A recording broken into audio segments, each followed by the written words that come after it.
और आज हम बात करेंगे एक बहुत ही कॉमन टॉपिक के बारे में जिसको कहते हैं थायराइड।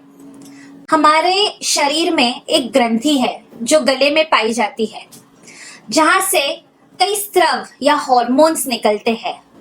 जैसे आपने सुना होगा T3, T4 नाम के हॉर्मोन्स जो थायराइड इस ग्रंथि से निकलते हैं। थायराइड नाम की कोई बीमारी नहीं होती है और ये जो थायराइड हॉर्मोन्स निकलते हैं T3, T4 नाम के हमारे शरीर में, वो हमारे शरीर के अच्छे फंक्शनिंग के लिए बहुत जरूरी है। जब ये थायराइड का प्रमाण बॉडी में कम या ज्यादा हो जाता है तब थायराइड रिलेटेड डिजीजेस हो जाते हैं या थायराइड रिलेटेड बीमारियां हो जाती है।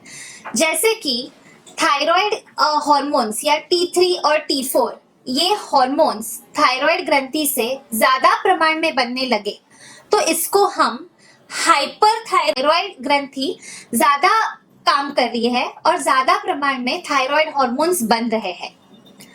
दूसरी बीमारी जो थायराइड में पाई जाती है वो है हाइपोथायराइडिज्म, या थायराइड हॉर्मोन्स जो है वो कम प्रमाण में बनते हैं, इसको बोलते हैं हाइपोथायराइडिज्म।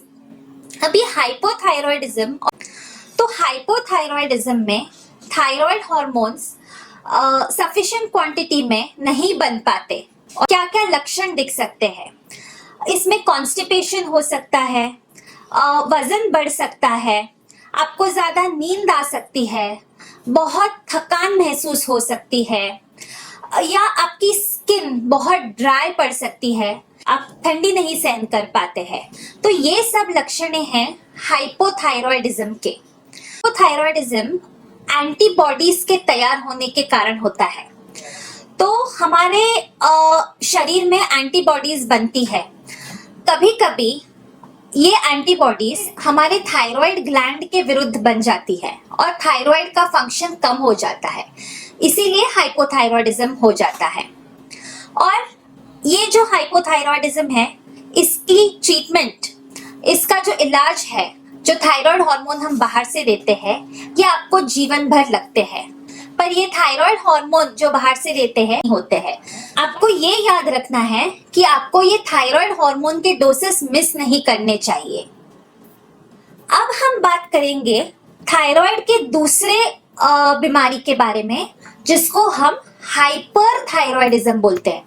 हाइपर यानी कि ज्यादा, यानी आपका थायराइड ग्लैंड या आपके थायराइड की ग्रंथि ज्यादा काम कर रही है और थायराइड हॉर्मोन्स जो T3, T4 के बारे में हमने बात की, वो ज्यादा प्रमाण में आपके शरीर में बन रहे हैं, इसलिए इसको हाइपरथायराइडिज्म कहते हैं। अब ये जो हाइपरथायराइडिज्म होता है, इसके लक्षण क्या होती है?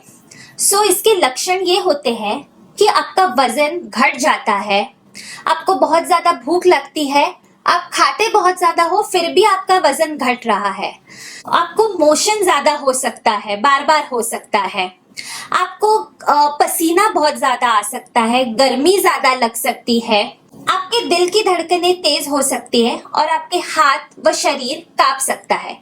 ये सब हाइपरथायराइडिज्म के लक्षण है। अब ये हाइपरथायराइडिज्म भी दो प्रकार का होता है, एक होता है टेम्पररी और एक होता है परमानेंट। तो ये टेम्पररी होता है जो थायराइड के वायरल इन्फेक्शन के कारण हो सकता है, इसको हम थायराइडाइटिस बोलते हैं और इसको लॉन्ग टर्म ट्रीटमेंट की जरूरत नहीं होती है। दूसरा है परमानेंट वाला हाइपरथायराइडिज्म, या हम बोलते हैं इसको ग्रेव्स डिजीज। ये जैसे मैंने हाइपोथायराइडिज्म के बारे में बोला था, वैसे ही ये हाइपरथायराइडिज्म भी हमारे शरीर में थायराइड के विरुद्ध स्टिम्युलेटिंग एंटीबॉडीज बनने के कारण होते हैं। मतलब एंटीबॉडीज तैयार होते हैं जो थायराइड के फंक्शन को बढ़ा देते हैं, ना कि घटा देते हैं, और इसके कारण हाइपरथायराइडिज्म होता है। इस हाइपरथायराइडिज्म में आपको एंटी थायराइड ड्रग्स नाम की ट्रीटमेंट दी जाती है और ये आपको शायद लाइफ लॉन्ग लग सकता है। तो ये कभी कभी 2 या 3 साल में बंद भी हो सकता है, पर ज्यादातर ये ट्रीटमेंट आपको जीवन भर लगती है। तो कैसा लगा हमें जरूर बताइए। कोई और टिप आपके पास है, कोई और बात आप शेयर करना चाहते हैं तो वो भी बताइए। और किस बारे में आप